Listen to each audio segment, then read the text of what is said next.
sangat menyedihkan, memprihatinkan, dan membuat kita merasa geram.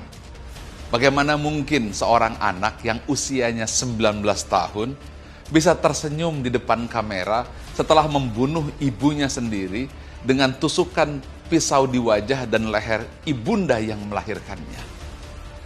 Inilah generasi ketika orang hanya diajarkan kecerdasan intelektual semata, tanpa kecerdasan emosional, tanpa kecerdasan spiritualitas. Kecerdasan emosional adalah kemampuan untuk merasa, what do I feel? Orang menyebutnya EQ atau emotional quotient. Dan itu tidak pernah diajarkan di bangku sekolah, apakah SD, SMP, SMA, atau bahkan sampai universitas. Apalagi kecerdasan spiritualitas.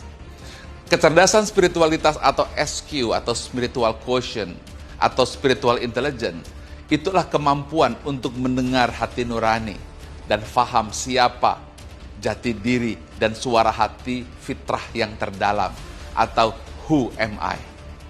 Kita terbiasa mengabaikan emosi, terbiasa mengabaikan hati nurani, sambil berkata bahwa emosi dan hati tidak berpikir, tapi ini yang berpikir. Dan inilah yang terjadi. Seorang anak membunuh ibunya, 151 kali tusukan dan tersenyum di depan kamera. Mudah-mudahan ini pelajaran untuk kita semuanya. Bukan hanya di Indonesia, tetapi juga di Malaysia dan di seluruh dunia.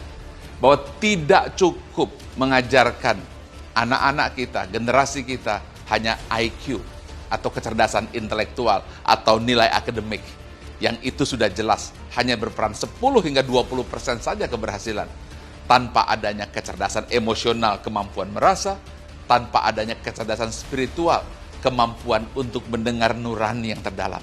Mudah-mudahan ini menjadi pelajaran besar agar kita mengajari anak-anak kita IQ, tapi EQ dan SQ sebagai kecerdasan paripurna yang harus dikombinasikan.